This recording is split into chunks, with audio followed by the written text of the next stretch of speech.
उनका किसने मर्डर करवाया। आप वो इंसिडेंट जरूर देखेंगे फिल्म में। एक डबल मीनिंग उनके जो लिरिक्स होते थे, उसको ये बात समझ में आ गई कि ये चीज़ ना पब्लिक को बहुत पसंद है, और उसको मालूम था कि ये जो चीज़ है ऐसी है कि मुझे क्रिटिसाइज भी किया जाएगा, बट लोग चाहते सुनना यही है।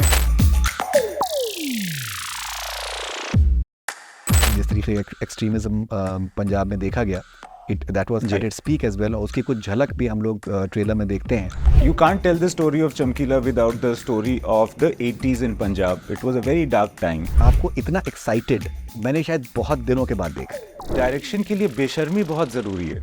क्या बात है। लोग आपको हर तरह के आंकड़े देंगे, आपको हर तरह की बातें करेंगे, बट उन आंकड़ों की वजह से आप नहीं आए हो बॉम्बे जमशेदपुर से, आप आए हो बिकॉज आपके अंदर एक जुनून था।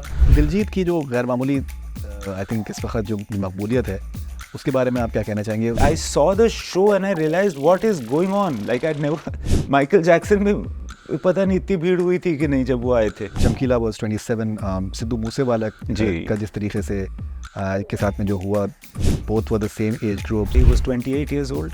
Chamkila was 27 years old, and these were violent ends. The resurgence of Shah Rukh Khan. He has so much love in his heart to give to people. Kareena. Kareena, there are many questions. Ranbir Kapoor. This is what I will ask Ranbir, because I just asked him Romantic movies या drama? to direct or watch. Javed Akhtar साहब या गुलजार साहब better lyricist? अरे यार, आप कहाँ फंसा रहे हो? बिग स्क्रीन रिलीजेस या OTT? फंसाओगे आप फरीदुन मियाँ। Kareena in Jab We Met या Deepika in cocktail better performance? अरे बड़े वेरी टफ। वहीदा रहमान जी या मीना कुमारी जी बेटर एक्ट्रेस? यार ये बड़ा मुश्किल है।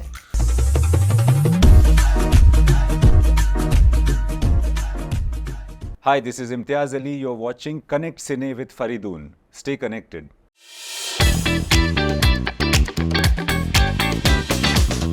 Imtiaz, welcome on Connect Cine. कैसे हैं आप? मैं ठीक हूँ यार। Great to talk to you again after a while. Great to talk to you as well, and very happy with I think the fantastic response that that Chamkila is receiving. मेरा से पहला सवाल ये होगा कि एक बड़ा आई थिंक इम्पोर्टेंट सा एक डायलॉग है कुमुद मुजरा साहब का फिल्म में कि जब दुनिया में तनाव बढ़ जाता है तो लोगों को एंटरटेनमेंट की भूख और ज़्यादा हो जाती है। I think it's a very important statement. Yeah, I think it's very important for entertainers and people in media per se. It's also very important in the context of Punjab, which is a land which has been burning and still entertaining us for, like, I think centuries now. You know, Right. The fascinating thing about Punjab is that because, you know, there is so much fervor, there is so much, जिसको कहते हैं ना कि फुलकारी में इतनी लाली है, इतना colors है. It's all so bright and all the love stories are Punjabi stories, so on and so forth. Yet, कत्लो गारत भी हमेशा वहाँ पर हुई है. So that mixture of opposites was a very attractive thing. आपने एक इंटरव्यू में कहा है कि that Punjab is an enigma for you. Yes, that's true. Yeah. जी, इनफैक्ट और आपने कहा है कि साडा हक है थे रख। पंजाब आई थिंक बहुत शुरू से जब भी मेट से अगर हम बात करें तो एक आपकी फिल्मों में एक बहुत प्रिडोमिनेंट फीचर आपका रहा है, even though you not a Punjabi. ये जो एक आपका एक फैसिनेशन है पंजाब के साथ में, कुछ बताना चाहेंगे इसके बारे में? ये खुद ब खुद हुआ। मैं जमशेदपुर में पला बड़ा हूँ, जहाँ पर मेरे बहुत सारे सिख दोस्त थे, पंजाबी दोस्त थे, मगर मेरे और भी कम्युनिटी के दोस्त थे, क्योंकि जमशेदपुर बहुत कॉस्मोपॉलिटन जगह है। मगर धीरे धीरे जब मैं पंजाब जाने लगा तो एक अटैचमेंट तो हो ही गई, एक अपनापन वाली अटैचमेंट अलग होती है, जिसमें आप उस जगह की तारीफ़ नहीं कर रहे होते हो। ऐसा लग रहा होता है कि ये मेरी जगह है या ये मुझे बुला रही है। I've always felt also, Faridun, that I have received a lot from Punjab.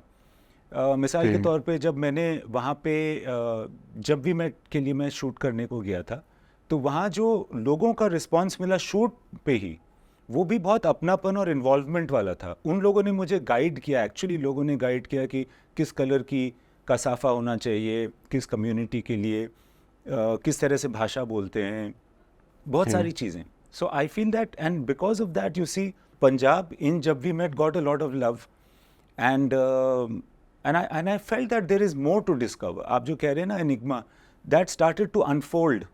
Every time I went to Punjab, there was more to tell because there was more to seek. So वो that connection वो जो है ना वो अभी भी बरकरार है, and there is so much that every time I go, now that I went and shot Chamkila, there's so much that like it's like Punjab spoke to me about, that I feel that maybe there'll be more stories after this. Right. And I think जो गाना आपका जिस तरीके से है मैं हूँ पंजाब, मुझे लगता है बहुत ही आई थिंक इंपॉर्टेंट सा स्टेटमेंट है, कंसिडरिंग इरशाद भाई is from Malerkotla and I think Punjabi वो खुद हैं, मुझे लगता है कि उन्होंने बड़े बड़े शिद्दत से उन्होंने लिखा भी है. जी how crucial is this song for you, and मुझे लगता है कि एक तरीके का एंथम होने वाला है. देखिए क्या था ना कि पंजाब की ये जो बात हम कर रहे थे कि अलेक्जेंडर के वक्त से वहाँ उनके सर भी कुचले जा रहे हैं, वहाँ वहाँ खून खराबा भी हो रहा है, मगर उसी वक्त से और शायद उसके पहले से बहुत हर तरह के सूफियाना कलाम, philosophy, love stories, all the Heer Ranjha, Sohni महिवाल्स, जितने भी हिंदुस्तानी लव स्टोरीज़ है सब पंजाबी लव स्टोरीज़ है. आज भी रेडियो पे आपको पता है कि कितने गाने बजते हैं नॉन पंजाबी मार्केट्स में जो कि पंजाबी होते हैं. There is that fervour. You know, this Right. mixture of opposites was like one of the crucial things that I wanted to make चमकीला for, because मुझे लगा जैसे चमकीला की ज़िंदगी भी पंजाब की ज़िंदगी की तरह थी. You know, I could get that common connection between the two, and that is what is represented in this song. And I'm very glad that this has come out first, because इसमें ना हमारा एक मतलब intent clear हो जाता है कि एक आप ना किसी भी कलाकार को अपने वक्त और अपनी परिस्थिति से जुदा नहीं कर सकते. सो द स्टोरी ऑफ चमकीला is also the story of Punjab. That I am glad has come through in the beautiful writing of Irshad Kamil. Of course. Now बहुत ही आई थिंक दिलचस्प सी बात एक ये है कि अगर हम चमकीला की बात करें, मुझे लगता है कि अगर कहानी के किरदार के हैसियत से अगर उनको देखें तो बहुत ही दिलचस्प कैरेक्टर है. ग्रे शेड्स भी हैं. पहली शादी थी, 2 बच्चे थे, फिर दूसरी शादी करते हैं, एंड उसके अलावा उसमें जिस तरीके के एक फोश किस्म के लिरिक्स के लिए वो नोटोरिटी थी उनकी, एक कि डबल मीनिंग उनके जो गाने जिस तरीके से होते थे उसके लिए काफ़ी ज़्यादा उनको क्रिटिसिज्म भी, और लोगों ने उसको लोग इन्जॉय भी करते थे. बहुत ही यूनिक सी शख्सियत लगती है, और यूनिडायमेंशनल डेफिनेटली नहीं है. तो आपने जी. सोचा कैसे कि आप एक ऐसे कंट्रोवर्शियल फिगर के बारे में आप फिल्म बनाएंगे, and there will be responses, because I think in a way I think he is also like a polarising figure as well. Actually क्या है, जैसे कि आपने नोट किया होगा, कभी मेरे साथ बहुत होता है कि जिस चीज़ से आपको डर लगता है उसी में मज़ा भी आता है कभी कभी. You know, sometimes this mixture of opposite always is with us. With Chamkila also the same thing had happened. And this is very fascinating for me that जिस वजह से उसको शोहरत मिली उसी वजह से उसको उसकी मौत भी मिली. यानी कि जिस लिए लोग उसको क्रिटिसाइज करते थे उसी वजह से उसको प्रेज भी करते थे. यानी कि ये जो दोहरापन है ना, ही फेस्ड इट फोर फ्रंट. उसको मालूम था कि लोग ये चाहते हैं मुझसे, मगर वो ये भी चाहते हैं कि मुझे क्रिटिसाइज करके खुद अपने बारे में अच्छा फील करें. तो एक आर्टिस्ट की जर्नी जो थी उनकी, वो बहुत यूनिक और बहुत पर्सनल लगी मुझे. फिर भी उस आदमी का मुझे लगता है ना, जब आप फिल्म देखेंगे तो उसमें ये भी एक चीज़ होती है, जैसे कि I feel that it's a love story between an artist and his craft. एक म्यूजिशियन की प्रेम कहानी है अपने संगीत के साथ. वो छोड़ना नहीं चाहता था किसी भी तौर पे. उसको पता था कि मुझ पर थ्रेट है, और उसको ये भी पता था कि मैं कोई बहुत ब्रेव इंसान नहीं हूँ. मेरा पर्पस दुनिया को बदलना बिल्कुल नहीं है, बट मेरा पर्पस है लोगों को एंटरटेन करना. So I feel the artist journey, the changing face और the dual face of the world and of himself, और this mixture of opposites all the time, that was very attractive to me. मैंने कभी सोचा नहीं था कि मैं किसी की जीवनी बनाऊंगा, बिकॉज मुझे लगता है था कि इसमें कुछ कहने को नहीं होगा मेरे लिए.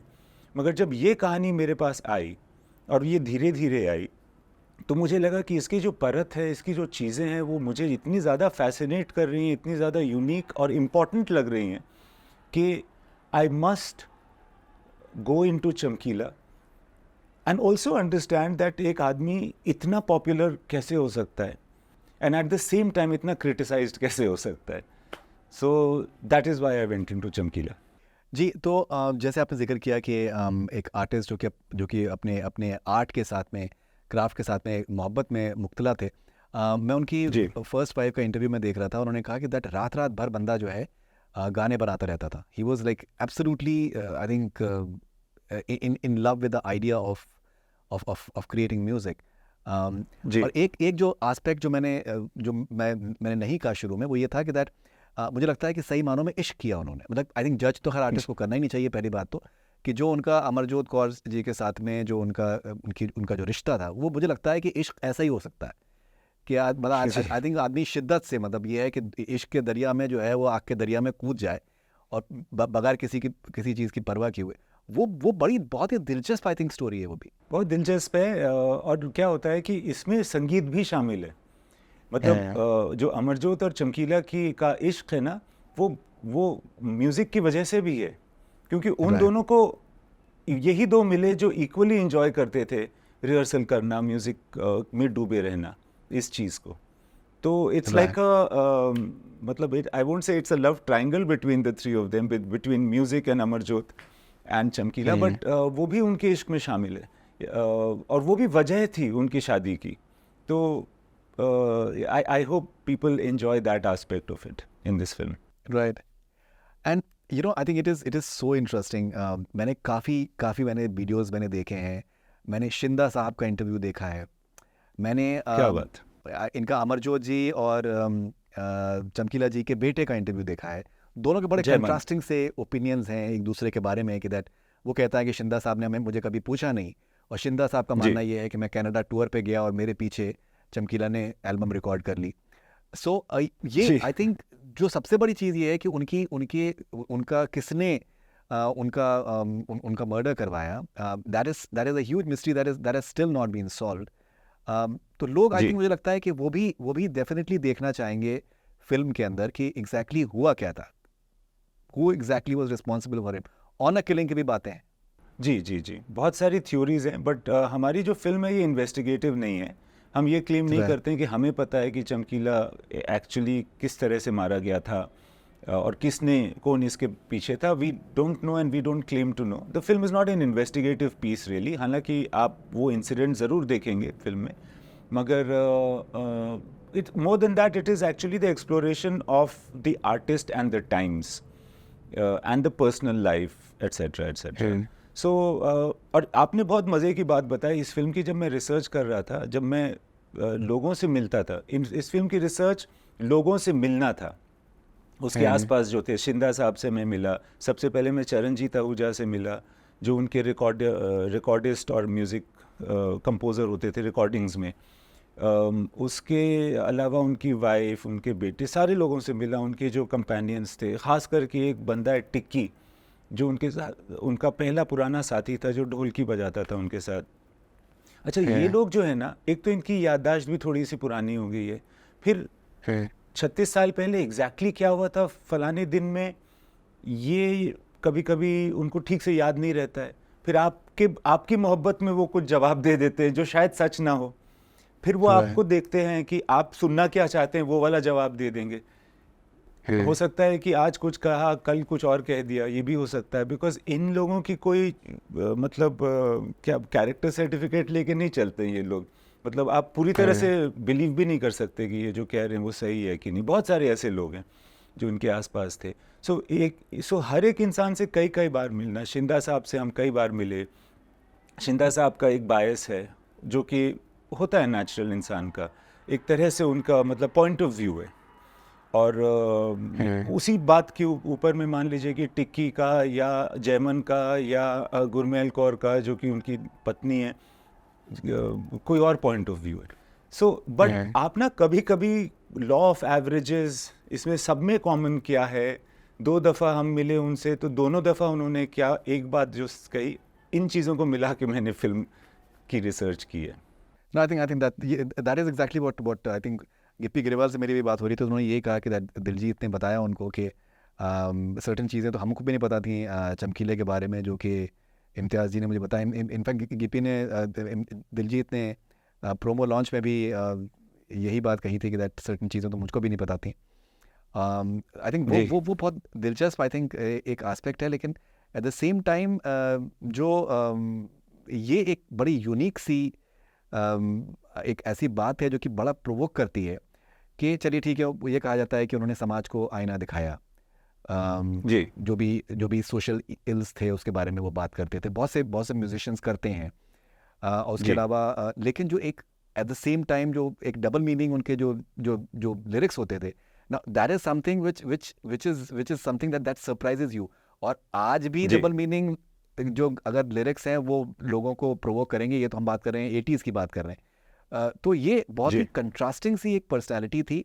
सम वुड कॉल इट प्रोग्रेसिव भी कहेंगे कुछ लोग, लेकिन कुछ लोग उसको अलग तरीके से भी देखेंगे। तो ये बहुत ही आई थिंक इंटरेस्टिंग सा कंट्रास्ट उनकी शख्सियत में डेफिनेटली होगा। वो बहुत ही दिलचस्प लगता है। ये जो कॉन्ट्रास्ट है ना, इसमें ये समझना बहुत ज़रूरी है कि चमकीला को कभी नहीं लगता था कि वो समाज को सुधार रहा है। चमकीला ऐसे तबके से आता था जहाँ सर्वाइवल ही बहुत ज़्यादा मुश्किल था। मतलब उससे लोअर तबका था ही नहीं पंजाब में, यानी कि मुल्क में नहीं होगा, जहाँ से वो उठ करके आया था। आप सोच लीजिए कि उसकी ड्रीम थी कि मैं इलेक्ट्रिशियन बनूंगा बड़ा होकर के, मैं बल्ब्स लगाया करूंगा, ये उसकी ड्रीम थी।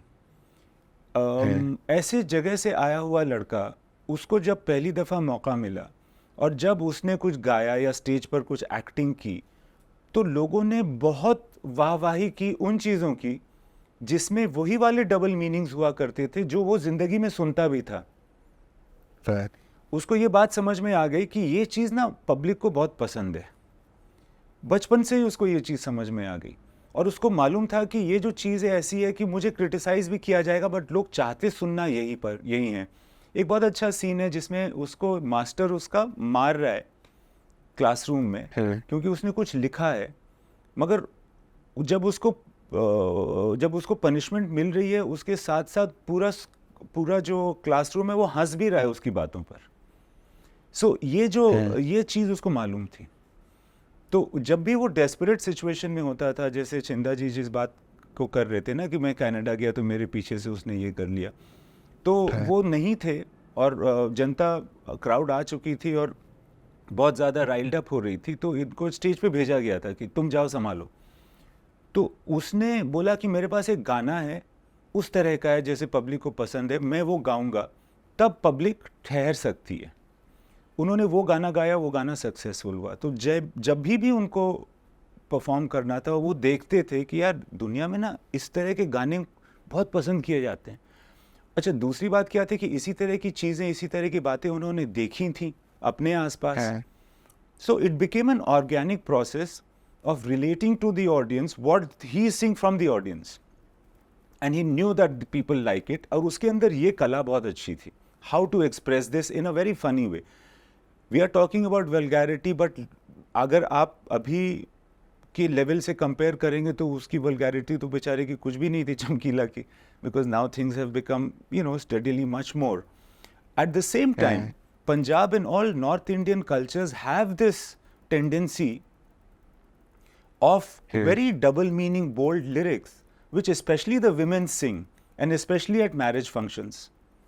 जो औरतें जिस तरह से गाने गाती हैं खास करके पंजाब में, उसमें भी एक सिनर्जी थी, because चमकीला actually in a way is talking the same language, which is bold, which is double meaning, which is celebratory, but it is not decent, so I guess चमकीले को पता था कि यार to survive, to earn, to be popular, I have to do this, and also because the audience who he loved also loved this। Right। now एक दिलचस्प सी बात यह है कि बहुत ही कम वक्फा था जिसमें कि उन्होंने काम किया और जिस तरीके की उन्होंने पॉपुलैरिटी देखी वो गैर मामूली थी। कि आई थिंक 365 दिन में एक साल में उन्होंने करीबन 366 कॉन्सर्ट्स करे थे एक साल में। जी ऑलमोस्ट हर साल उनका ऐसे ही बीतता था for those 5, 6, 7 years। जी। But what I found very intriguing कि that US, Canada, Qatar, Dubai, I think दुनिया भर में वो परफॉर्म करते थे, लेकिन मुझे थोड़ी सी एक हैरानी हुई कि उसके बावजूद वो जो एक अखाड़ा का जो उनका एक पूरा आइडिया था वो उसको फिर भी फुलफिल करते थे। Maybe in the sense कि that considering he was performing so much abroad and earning, maybe he could have discontinued this practice, and maybe he may not have been killed as well, but he liked this akhada idea of just interacting with people and performing for a live audience, even though the percentage was less as well. Do you find it like very interesting as well? It's a bit of a, I think his personality was a paradox, and this seems to be a paradox as well. This was the most important thing about his personality. He was in love with this performance. He was a live musician, record ज़रूर होता था, उन फिर records बनते थे और वो highest record selling artist भी था, but he was a live musician. किसी भी रिकॉर्डिंग के पहले उस गाने को वो कई कई बार गा चुके होते थे, मतलब सालों तक गाने के बाद फिर रिकॉर्ड होता था। He could never say no, that was the other thing. Film में एक डायलॉग भी है कि चमकीले की फितरत हमेशा नौकरों जैसी ही रही, मतलब जितना भी बड़ा हो गया ऑडियंस को कभी ना नहीं बोल पाया। तो he could never say no, he didn't want to say no, he had decided I will not say no to any performance जो मेरे पास आता है मोहब्बत से। कई कई परफॉर्मेंसेज, अच्छा इसमें क्या है ना कि ज़्यादा मैंने फिल्म में चमकीला की तारीफ़ नहीं की है, बिकॉज वो थोड़ा मुझे ऐसा लग रहा था कि मैं अपनी ही तारीफ़ कर रहा हूँ, बट बहुत सारे अखाड़े जहाँ पर उसको पैसे भी नहीं मिलते थे, कोई गरीब आदमी है, एक औरत आई थी वो कह रही थी मेरा बेटा कह रहा है वो शादी नहीं करवाएगा जब तक चमकीला नहीं आएगा और मैं कहाँ से अफोर्ड करूँगी। तो not only did he go there and perform free at a time where he was already doing 400 shows a year, but पैसे उसने अपनी तरफ से दिए शादी के, मतलब lots of things he did, but he never refused the show. And उसको मज़ा बहुत आता था लाइव परफॉर्मेंसेज में, और वो उस चीज़ को बिल्कुल छोड़ना नहीं चाहता था, इस वजह से भी बिकॉज उसको लगता था कि मैं छोड़ूंगा कोई दूसरा म्यूजिशियन कर लेगा तो वो मुझसे बड़ा ना हो जाए। तो ऐसा नहीं है कि वो बहुत ही, उसकी शख्सियत ऐसी थी कि उसमें कोई मतलब बुराई नहीं थी या उसमें कोई इनसिक्योरिटी नहीं थी, बहुत ज़्यादा इनसिक्योरिटी थी। So which is what made him real. Right. अभी जैसे आपने हमने कुमुद मिश्रा साहब का जो डायलॉग है इसके बारे में बात करी कि दैट जब जब तनाव बहुत ज़्यादा होता है तभी इंटरटेनमेंट की भूख पब्लिक में ज़्यादा होती है। सो ऑब्वियसली 80s के दौर में जब वो बहुत ज़्यादा कामयाबी उन्होंने देखी, और वही दौर था जब जिस तरीके का एक्सट्रीमिज़म पंजाब में देखा गया, that was at its peak as well, और उसकी कुछ झलक भी हम लोग ट्रेलर में देखते हैं। नाउ मैं आपका एक इंटरव्यू देख रहा था, आपने you are someone who is very high on subtext, socio political, कोई भी जो एक कॉन्टेक्स्ट है उसको आपके लिए वो इम्पोर्टेंट होता है as an artist as well. Now when it comes to this particular backdrop, how have you tackled that? Well, you can't tell the story of Chamkila without the story of the 80s in Punjab. It was a very dark time. And in fact, here Rahman sir and I have had spoken about this. The first sitting that I ever had with A.R. Rahman for Chamkila was the first thing that actually he said, and I must give him credit for it. He said, we'll make happy music for this film. You know? क्या बात। And I was also coming from the same idea that इसमें जो भारीपन है ना वो हम जाहिर नहीं करेंगे, हम सेल्फ इम्पॉर्टेंट होने की कोशिश नहीं करेंगे, because that was the character of Chamkila. He never took himself seriously, he took his music seriously. So हमने कहा कि हम ना मतलब will not make heavy depressing music in this film, will make joys and celebratory music in this film, but we are depicting the 80s। And the 80s को हमने ये किया है कि we have like in the subtext that there is, I have tried to understand it and depict it in all the ways possible. I'm seeing it from every way possible, but basically I'm seeing it from the prism of Chamkila, who wants to perform, who is neither going to change the world, neither does he have an opinion or an affiliation, और किसी को ना भी नहीं बोल रहा, neither does he negate anybody, but he's just like in the whirlwind. It's the neutral point of view of an artist who just wants to please the audience.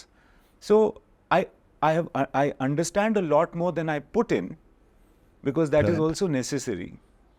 कुछ चीज़ें होती है ना जो गलत होती हैं, कि अगर कोई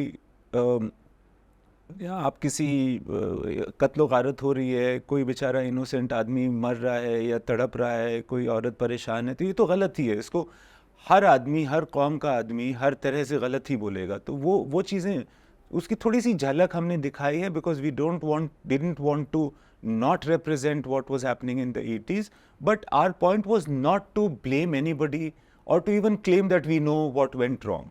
And I think मुझे लगता है कि रहमान साहब I think is in top form, because even orchestration के बारे में अगर देखें, I think it's brilliant, absolutely. I think बहुत काम हुआ है वो। I think बहुत सी चीज़ें शायद आपको काफ़ी बार आप सुने तो आप शायद मेरे ख्याल से सर्टन चीज़ों का अंडरस्टैंड भी कर पाएँ।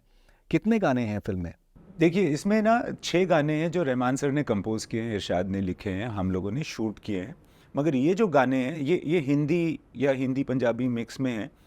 All these will be in the background of the song. ये चमकीला गाएंगे नहीं।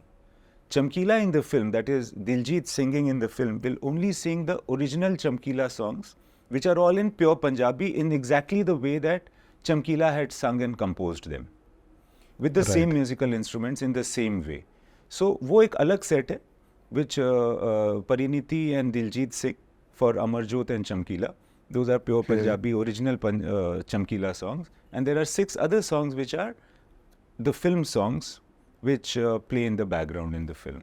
सो इनफैक्ट इनके चमकीला जी के और अमरजोत जी के मैं इनफैक्ट गाने में सुन रहा था अभी कुछ देर पहले। सो आई थिंक बड़ी मखसूस सी आवाज़ है दोनों की। और जैसे दिलजीत ने भी कहा कि अमरजोत उनकी जी की आवाज़ तो इवन ज़्यादा, it was even more I think larger than life as well, मुश्किल था।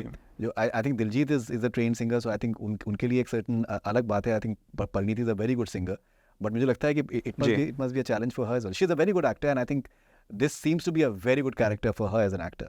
Yeah, it was very tough for Pariniti because of course she's a very trained singer, she's a very good singer, but वो जो एक तैयारी होती है ना कि constantly, like somebody like Diljit is performing every day and he believes he's not even an actor, he believes he's a singer.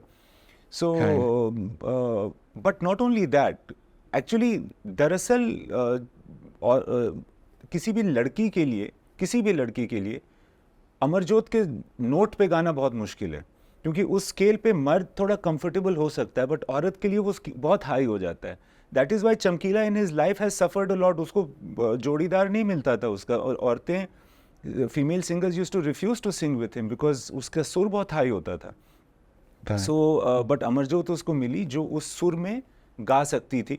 देखने में बहुत डिम्योर लगती थी, बट वो जब गाती थी तो वो सुर बहुत आसानी से हिट करके उसमें रह जाती थी। But she used to get strained. I know in the research that Amarjot used to get very strained after every akhada, much more than Chamkila, because it is more difficult for a girl to hit those notes. So, and that was the case with Pariniti as well, because it was very difficult for her to hit those notes and remain and be comfortable in those notes. What helped, however, Faridun, and this is the unique thing in our film, हमने live singing record की है इसमें। यानी कि जब आप film देखेंगे तो उसमें जब आप चमकीला और अमरजोत यानी कि दिलजीत और परिणीति को गाता देखेंगे तो ये उसी वक्त उन्होंने दरअसल गाया है। ये हमने बाद में रिकॉर्ड नहीं किया है या पहले रिकॉर्ड नहीं किया था, प्लेबैक नहीं है ये। They are live singing just like how you and I are live talking, and this is the sound which will go in the final programme. So that is the singing that has come in the final film. That's amazing. I think that's amazing.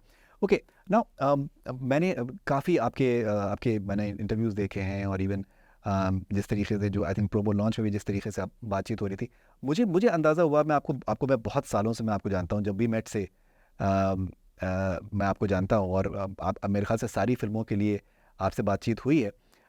मुझे ऐसा अंदाज़ा हुआ कि मैंने आपको इतना excited मैंने शायद बहुत दिनों के बाद देखा है। अच्छा। और उसका रीज़न भी ये है कि मतलब मुझे भी अंदाज़ा है कि काफ़ी आपकी फिल्में जो पिछली कुछ जो आई हैं as a director, specially because cinema hall में रिलीज़ होने के जो प्रेशर्स होते हैं, आप एक आर्टिस्ट हैं और आपका एक जो अप्रोच है आई थिंक क्राफ्ट की तरफ बिल्कुल ही मुख्तलिफ है।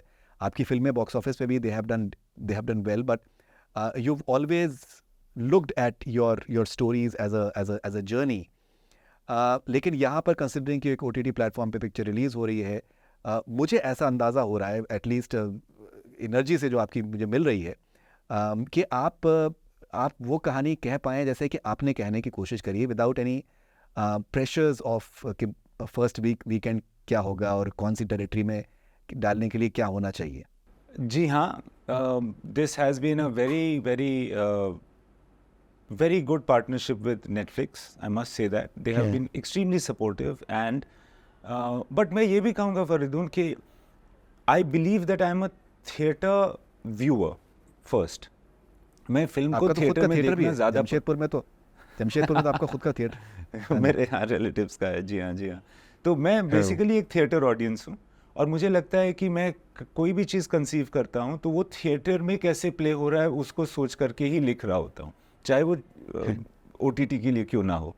इस फिल्म में भी वैसे ही था। तो I am primarily a theatre audience and I feel I am primarily a theatre director. But you know new things come and then you try them out and you see how it is with them. और दूसरी बात क्या है ना कि direction के लिए बेशर्मी बहुत ज़रूरी है. क्या बात है. लोग आपको हर तरह के आंकड़े देंगे, आपको हर तरह की बातें करेंगे, बट उन आंकड़ों की वजह से आप नहीं आए हो बॉम्बे जमशेदपुर से. आप आए हो बिकॉज आपके अंदर एक जुनून था, एक सीक्रेट डिज़ायर था कि आप कुछ कहो, कुछ सोचो. वो करने की मोहलत हमें मिल रही है, इससे ज़्यादा और कुछ नहीं चाहिए. लोग हमें फिल्म बनाने दें एक के बाद एक जो हम चाहते हैं. हम इतने बेशरम ज़रूर हैं कि हम वो वाली फिल्म ज़रूर बना लेंगे जो हम चाहते हैं. चाहे हम एक्टिंग करेंगे यार हमें बड़ा सदमा हुआ, या हम आपकी बातों से इत्तेफाक रखते हैं डिस्ट्रीब्यूटर साहब and so on and so fourth. But या I have always I have also been very lucky in all my films, whether they have been very successful or not so successful. People have supported me. Honestly speaking, they have not come and told me यहाँ पे item गाना डालो. मुझे उस तरह का pressure या तो मैंने लिया नहीं, या मुझे मिला नहीं, या लोगों को पता था कि ये बहुत बेहिस किस्म का इंसान है, इसको बोलना ही बेकार है.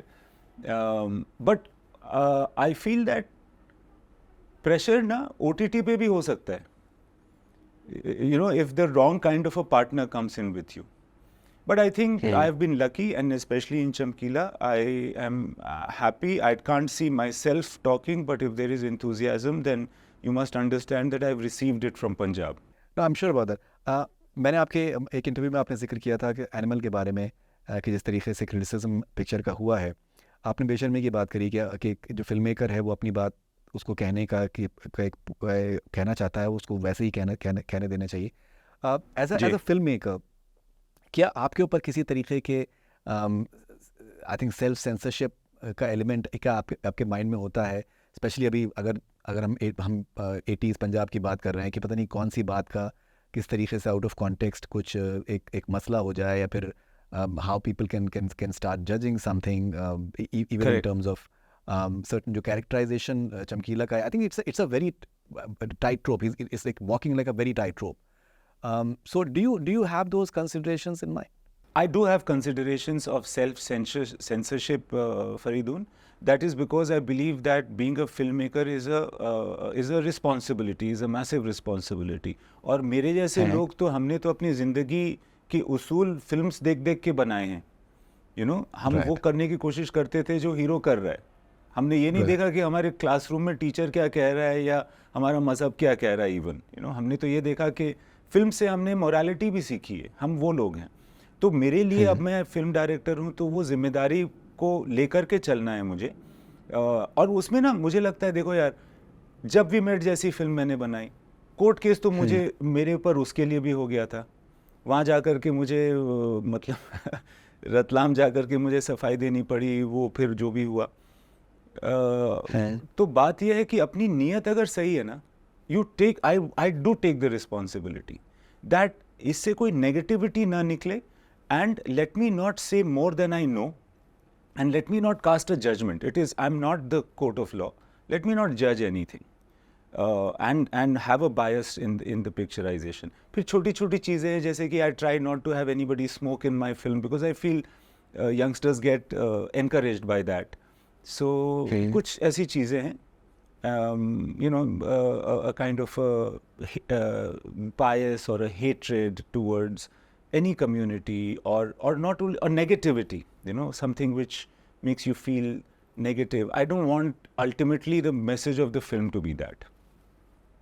बट आपने वो कही एनिमल की बात की, and I must say that see after making Chamkila तो I will be the last person to criticise any artist who wants to say anything. Fact of the matter is that if people are watching, who decides what people should watch और not watch यार? Really, अगर public को कोई भी चीज़ अच्छी लग रही है, वो देखना चाहता है, इसका मतलब है. फिर ये I don't believe in censorship at all, but I do believe in self-censorship that any artist might have, because he also knows that he has been invested, or there is this craft which has a certain power of influence over people. Right. Diljit की जो गैर मामूली I think इस वक्त जो मकबूलियत है, उसके बारे में आप क्या कहना चाहेंगे?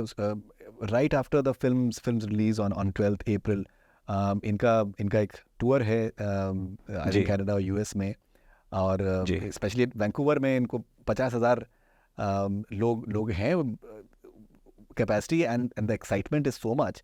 आई थिंक माय मुझे एक गॉड मेरे दोस्त बता रहे थे कि दैट जो फ्रंट के जो सीट्स हैं वो $10,000 के टिकट्स हैं, और जो पीछे के सीट्स हैं वो $135 के टिकट है, which is something that my friend was trying for, which is like, and he's going to fill it, wow which I he is think going to no fill other artist has done it. So I think he's enjoying a tremendous popularity, and considering कि ये उस वक्त जब performance का इनका पूरा tour भी रहेगा, तो वो कहीं ना कहीं एक फिल्म को भी उससे एक कंसिस्टेंटली एक उसके बारे में बातचीत रहेगी, which definitely should be very very encouraging for the entire team as well. Yes, and well, one thing that I can say about his popularity is that it's very well deserved, because he's a pure man, he's a simple man, he's kept himself very simple. आपको देखना चाहिए था वो किस तरह से पंजाब में वो रहा है, मतलब वो he's a very grounded, basic person, he's very true, and I really enjoyed working with him, and I have the highest regard for that man. And I have also learned a lot of things from him.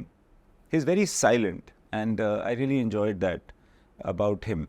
But actually, film शुरू करने से पहले I went and saw one of his concerts in Delhi, and Okay. then I realized what he is. You know, he Hmm. doesn't carry it. When he meets you, he doesn't carry it.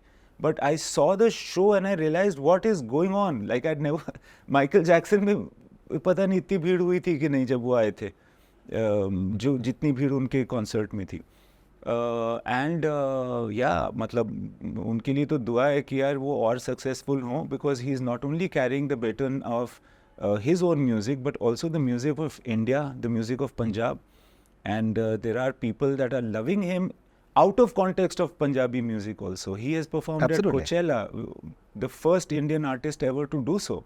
So may his popularity go higher and higher. हमको तो फ़ायदा है ही उनकी popularity से, but वो direct फ़ायदा है, but indirectly भी हमारे पूरे मतलब जितने भी आर्टिस्ट्स हैं इन हिंदुस्तान में उन सबको फ़ायदा है, बिकॉज बहुत सारे डोर्स खुल जाते हैं हमारे लिए. Right. And do you feel that considering ये जिस तरीके की कहानी है, इसमें किसी तरीके का नेशनैलिटी, कल्चर और ये मेरे ख्याल से शायद मैटर नहीं करती है, एंड दिस विल जी. रीच आउट टू, जब ये 200 कंट्रीज में जा रही है, सो अदर और भी नेशनैलिटीज़ के लोग भी जो हैं इस पिक्चर को जो है अप्रिशिएट कर सकते हैं. जी हाँ, एक मेरे ख्याल से ये बहुत यूनिवर्सल सब्जेक्ट है ये, because music is universal, and the fact that there has been violence related to young musicians, ये अनफॉर्चुनेटली एक बहुत यूनिवर्सल चीज़ है. यही चीज़ आपके अलग अलग मुल्कों में हुई है. There is a lot of music in America, there are a lot of people that have faced violence और had bad ends because of their music, you no.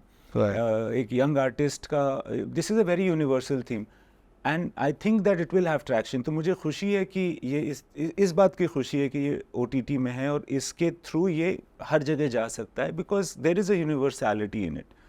जैसे और दूसरी बात क्या है ना, मैंने ये भी रियलाइज़ किया है कि जो भी फिल्में पॉपुलर होती हैं इस दुनिया में, जो दूसरी कल्चर की मूवी आप देखते हैं, उसको इसलिए नहीं इन्जॉय करते कि वो यूनिवर्सल है. आप उसको इसलिए भी इंजॉय करते हैं कि वो टिपिकल है, वो अपने जैसी है. तो मैंने भी कोशिश की है कि जो फिल्म बनाऊँ वो पंजाब के लिए ऑथेंटिक हो, तो हमको ना वो खुशबू कहीं भी आएगी. यानी कि हम अगर स्कैंडिनेविया में भी बैठ करके देखेंगे तो हमको लगेगा हाँ यार ये कोई रियल चीज़ हो रही है, और इसकी वजह से मैं अपनी रियल चीज़ को भी महसूस कर सकता हूँ. कुछ लोगों का ये भी कहना है, इनफैक्ट काफ़ी लोगों का कहना है कि दैट चमकीला वाज 27, सिद्धू मूसेवाला जी. का जिस तरीके से के साथ में जो हुआ, both were the same age groups, and maybe certain parallels can be drawn as well. This one is Sidhu is far more recent as well. How do you look at the parallel between these two? Very unfortunate about Right. Sidhu Moosewala. Everything about him and the way that things were or are, it's unfortunate. I had already gone ahead to make the film and had already, like, we were going to shoot when this incident happened. It was a sad incident. And believe me, there was no joy, obviously. I mean, the fact that it's a parallel is a very haunting thing for me. वो बेचारा, he was 28 years old. Chamkila was 27 years old. And these were violent ends, but there are other people all over the world, as we are aware. There is Jim Morrison, Janis Joplin, Kurt Cobain, Amy Winehouse, and many others who died at the precise age of 27 year. तो ये जो infamous 27 club है, Jimi Hendrix, all of these people died at 27, and so did Chamkila and Amarjot. So Chamkila is supposed to be the only person from India in the 27 club, unfortunately. किस तरीके की कहानियाँ कहना चाहते हैं इम्तियाज़ अली आगे? पता नहीं, मुझे इस बार काफ़ी फ्रेश एक्सपीरियंस रहा, बिकॉज ये पहली फिल्म थी जिसमें मैंने खुद कहानी नहीं लिखी थी. ये एक्चुअली किसी इंसान की कहानी थी. तो I had to be within that, and I really enjoyed that boundary, you know. I really enjoyed making a film like this, where I'm trying to see with my insight the incidents that have already happened. तो मैंने सोचा नहीं था मैं कभी बनाऊंगा. मुझे बहुत फ्रेश एक्सपीरियंस हुआ इस बार इस पे काम करके. तो there are a few more stories that I have, but I do want to make things which at least arrest me emotionally completely, you know. And so that I can also touch the exuberance of cinema, you know. I have to be moved enough that much to like come out, and I've learned this from Chamkila, that you must give to the audience what they are looking for, although it should be yours, but respect the audience a bit more, you know. And that is how you also reach the inner recesses of your own heart. So I'm very looking forward to the journey after this. Okay, and who are the writers, like screenplay, dialogues? Who is written for this one? So the screenplay is written by Sajid and me. Sajid Ali, who wrote and directed, that's my brother, who wrote and directed Laila Majnu. And so उसने पहला screenplay लिखा, फिर on top of it I wrote and I've directed it. Dialogue मैंने ही लिखा है, but I have taken the help of many people in the team. There is this girl called Jassi Sangha, who's been the research head, and she's been with me right from the onset, explaining to me what Chamkila's lyrics are, what he's saying. फिर last में उसने कहा, sir आपसे मैंने जितनी गंदी बातें की हैं इस दुनिया में और किसी से नहीं की हैं. And so she, I took her help for dialogue, and sometimes I took the help of Diljit, because on the set I used to always ask him अगर उसके dialogue नहीं भी हैं, because वो तो अगर कुछ गलती होगी अगर पंजाबियत में, because Punjab is also not one language, you know, there are several dialects. So एक माझा है, एक मालवा है, दोआबा है, सबके अलग अलग भाषाएं हैं, मतलब स्टाइल है बोलने का. गांव का अलग है, शहर का अलग है, छोटे से कस्बे का अलग है, हर का अलग है, फार्मर का अलग है, शॉपकीपर का अलग है, you know, there are so many differences, and that's really the beauty of it. So Diljit would correct himself. He would know the context of Chamkila, but I took his help also for other people's dialogues. That ये कैसे बोलेगा, लफ्ज़ exactly क्या होंगे, क्योंकि कभी-कभी आप लिखते अलग हो, बोलते अलग हो. Of course. You know, so जैसे पंजाबी में आप कह सकते हो कि देखा जाऊगा लिखोगे, but वो people usually say देखी जाओ. You know, so that वो जो फ़र्क है ना, that I took from the people around me, because the cast was very authentic Punjabi, very close to the story. So I took their help a lot. Camera work? Who's done the camera work? Brilliant camera work. Really looking forward to the reception of this. Highest praise for Mr. Sylvester Fonseca, who is the cameraman of this one. So I really enjoyed working with this man. And it was very refreshing also to work with him, because it was a completely new style, but I felt very at home with his way of working. The art direction by Suman Mahapatra is also to be looked at, and the sound was very important here. I would like to mention Dhiman, थक कर मर कर, because live recording of songs मैंने आज तक नहीं किया था, या मैंने सुना भी नहीं था कि किसी और ने मेरे आसपास में किया है हिंदी फिल्म्स में. तो ये चीज़ उन्होंने मैनेज की with a lot of help from Rahman sir and his engineer Hiral and many other people, but Dhiman has done an exceptional job. Aarti is editing again, Irshad course. is writing again. ये वाली team है. And background score? Background score Rahman sir. Okay. Background because score is by Rahman sir. Background score should be very crucial as well. Yes. I think Yes. that must be a character as well.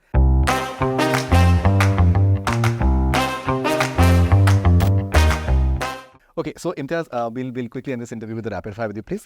Ji. All right, so Imtiaz Ali, director, producer, writer, what is it that you enjoy the most? Direction. Okay, what made you wait for 4 years to direct a movie? I was not getting the script right, honestly.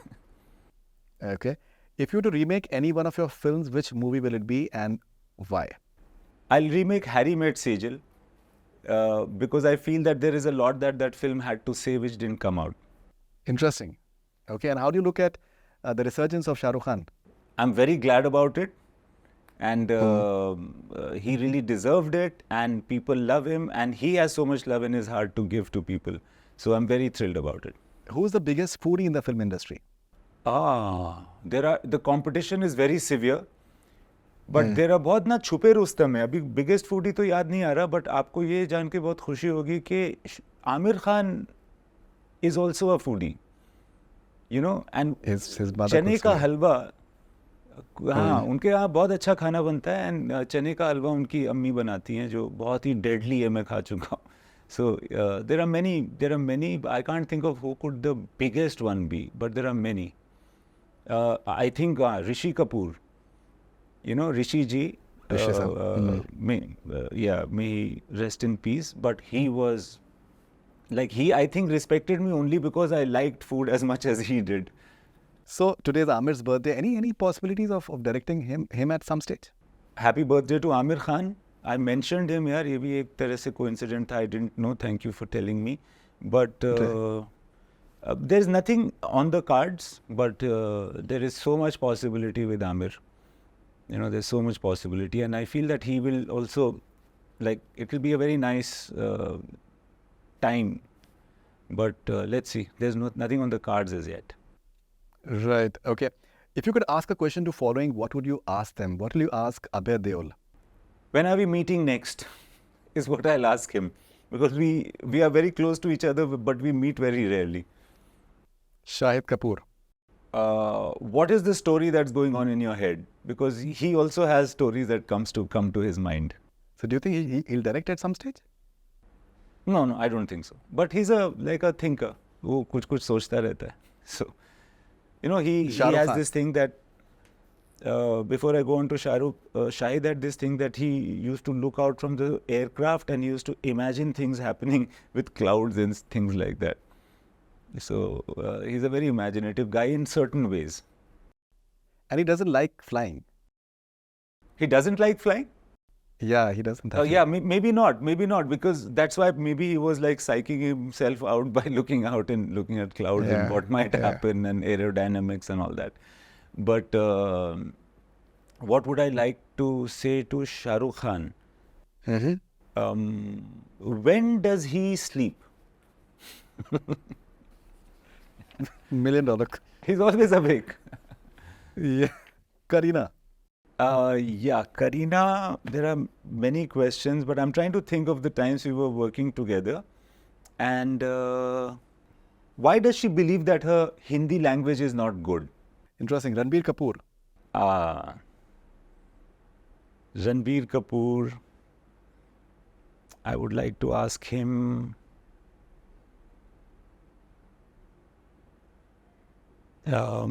there are too many questions, so I don't know which one to come up with, but maybe I'll just ask him that, when are we meeting for chai again? Interesting. Okay. In fact, I'll tell you what, this is what I will ask Ranbir, because I just asked him right just now. I messaged him, so I'll just say that will you come and watch my film Chamkila on the screen? I just send him a message. So Amazing. I'll call him for it. Amazing. Okay, were Diljit and Pariniti the first choice for the movie? Actually, I had an impression that Diljit will not do the film or be able to do the film. So I did not approach him in the beginning. And I was approaching other actors, and it was not working out for some or the other reason. And then he came around. Now, the moment I started speaking to him, I realized that I could not have made this film without Diljit, and that is what my position is right now. When I see the film, when anybody sees the film, they feel that I couldn't have made the film without him, for sure. And I hope good things happen to him because of this film, because I feel that anybody who's seen the film is really taken by how good he is in it, or how good his work is. And Pariniti was my first choice because she's like, I always wanted to work with her. I think she's a fantastic actor, and also she's a singer, and she looks even a lot like Amarjot. And I believe she left a few films for this. Yes, she was so enthusiastic, and she was most enthusiastic to sing, because she says that it's my dream that I will sing in a film. And so that dream came true. Okay, do you think it's the best performance of Diljit yet as an actor? अपनी film के बारे में इतना judgmental, मतलब I can't be so objective about my film, honestly speaking. Yeah. Okay, so we have like this ये या वो, either or आपको अगर एक चूज करना हो तो आप क्या चूज करेंगे? जी. Romantic movies या drama? Your personal preference. To direct or watch? Let's take it separately. To direct? Drama. And to watch? Romantic movies. No, I think both are drama. Yeah. Or right. No, actually the honest answer, I was just trying to be different. The honest answer is that I'd like to direct a romantic film but watch a drama film. All right. Javed Akhtar साहब या गुलजार साहब, better lyricist? अरे यार, आप कहाँ फंसा रहे हो? गुलजार साहब. जब वी मेट या कॉकटेल, better film? जब वी मेट. Morning shoots या night shoots? Night shoots. Indoor shoots या outdoor shoots? Outdoor shoots. Mumbai या Jamshedpur? Jamshedpur. Big screen releases या OTT? Big screen releases. फंसाओगे आप फरीदुन मियां. Awards या critics' review, good reviews from critics? Awards. Mutton korma या chicken korma? Mutton korma. Lucknowi biryani या हैदराबादी बिरयानी? हैदराबादी बिरयानी. लस्सी इन अ कुल्लड़ या लस्सी इन अ शीशे का ग्लास? कुल्लड़. जब वी मेट या Love Aajkal, film closer to your heart? Jab We Met. It's more mine. Kareena in Jab We Met या Deepika in Cocktail, better performance? अरे बड़े very tough. But let me say Kareena because I was the director. Okay, Diljit Dosanjh the actor या Diljit Dosanjh the singer, your personal favorite? Diljit Dosanjh the actor. सोचा ना था या highway, better film as a director? Highway. As a director, Highway, I would say. Okay, Waheeda Rehman ji या Meena Kumari ji, better actress? यार ये बड़ा मुश्किल है. I think Meena Kumari was the better actress. Although I like Vahida ji more. She season 1 या season 2? She season 2 was, I think, better. All right. I think that's another storytelling that you are, even though you're the creator, but I think you're enjoying it. It's a medium that allows you to tell stories which the duration of which is long, sometimes, right. And which is not so plot centric, but it is more character oriented. ये जो she की कहानी है ना, I had it in my mind for a very, very long time, for years and years. And I remember Aki and I used to talk about it also, because Aki Narula की ये सबसे favorite कहानी हुआ करती थी. But I never got to make it because ये 1-2 घंटे में आती नहीं, और ये कहानी ऐसा कोई plot centric कहानी नहीं थी. So I'm so glad that we have this option now of making longer stories. Amazing. So do you have a longer story as a director? Yeah, there are a few. As a director, वो बहुत बड़ा एक कम ये हो जाता है, like it's a huge engagement. तो मुझे थोड़ा डर लगता है to get in and starting to direct on OTT, because बहुत सारे एपिसोड्स होते हैं. But as a story teller, as a writer, I have many stories. And ये ना, there is a certain way of working, I am trying to learn it, कि ये ना जो शो रनिंग बोलते हैं ना, that what do you do to make sure that your vision comes through but you don't direct. So if I learn it, I will do many more shows. Amazing. So Imtiaz Ali, thank you very much. Lovely talking to you as always. Congratulations Thank you, Faridun. for Chamkila. Looking very, very, I think, promising, and I'm sure that it's going to be receiving blockbuster success. Thank you very much. It's made with love. I hope you like it. I hope people enjoy it. Thank you. Looking forward.